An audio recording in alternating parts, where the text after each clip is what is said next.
莫迪老先开始劝印度人讲卫生了啊！7月17号，他为印度首列国产轻动力列车揭幕剪彩的时候发问：请告诉我，清洁真的需要莫迪吗？只要不再乱丢垃圾，金德它还会脏吗？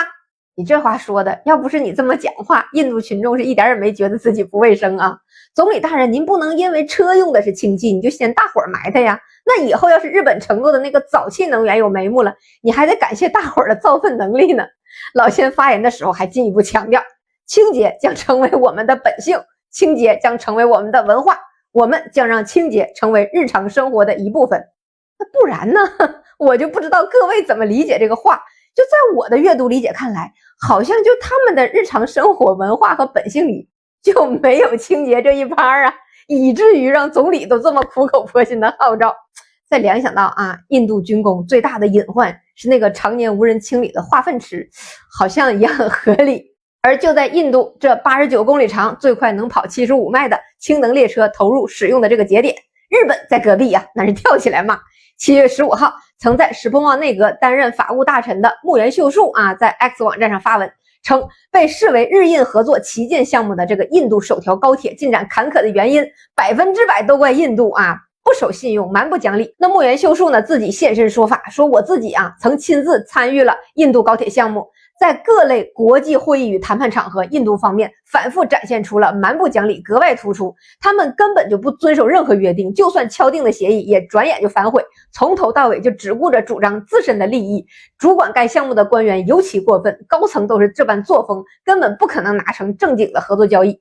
这个项目推进受阻100%都是印度方面的责任。而且顺便呢拆一波高市的台，说即便高市出访印度也不能取得任何成果，印度的高铁项目已然宣告失败了。而且在作为安全核心的信号系统方面，日本还被印度排挤在外。可以说木原是日印高铁协调的核心参与人之一。印度25年1月的时候采购的是欧洲的这个信号系统，而没有采购日本的系统。可日本的新干线这个列车跟信号系统它是密不可分的，根本没有办法日本的车在欧洲的这个系统上运行。因此日本给印度造的这个高铁，接下来是不可能把最赚钱的这个列车卖到印度去的。即使这次早苗和莫迪重申一定会买日本的这个E10列车那在这个信号系统不兼容的硬约束下，也不过就是给日本国内的一个安慰剂而已所谓2027年日印高铁通车，想都不要想。至于印度这个号称100%自研的全球里程最长的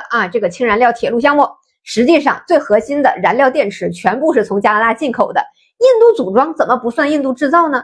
就至于说它清不清洁嘛，就这么说吧每年印度都会放出要在氢能上面超车中美日的这个口风。2023年就掏出了所谓的国家绿氢使命这个顶层纲领，但是2025年整个印度的绿氢产量其实为0，就是说有可再生能源生产的氢气没有。现在印度制氢的技术路线依然是灰氢，就是需要从中东进口天然气，然后通过高温加水蒸气把氢拆出来形成氢气。天然气50%靠从中东进口，加热的这个高温炉反而用的是火电。印度70%以上的这个电力都来自于煤炭，在储能配套不足的情况下，印度造1公斤氢要排9到12公斤的二氧化碳，碳排放极高，一点它都不清洁。而印度所谓的这个绿氢，因为可再生能源的电力系统不稳定都是直接使用电网的煤产生的电，反而呢比传统的化石燃料排碳更高，那成本呢居高不下不说，还更不清洁了。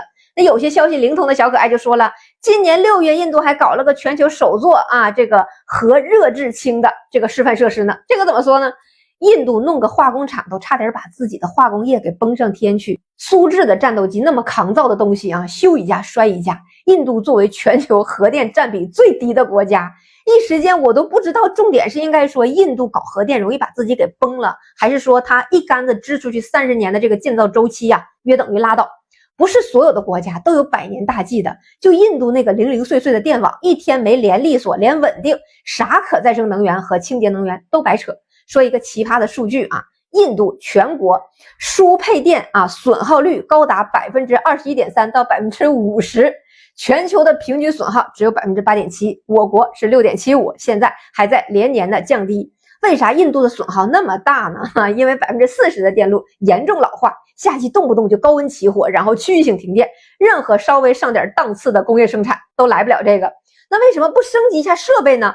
因为印度40%的用电户啊，它是不交电费的。印度的国营配电公司啊，累计亏损超过6.47万亿卢比，没钱升级设备。那技术损耗呢持续走高，偷电、篡改电表成为常态，收入不足导致电网更难以改造，于是就进入了恶性循环。那各位说了呀，这个时候官方出面啊，老先选举的时候不是非常的铁腕吗？印度人家是世界上最大的民主国家，印度的行政层级呢分为中央、邦、县、乡4级，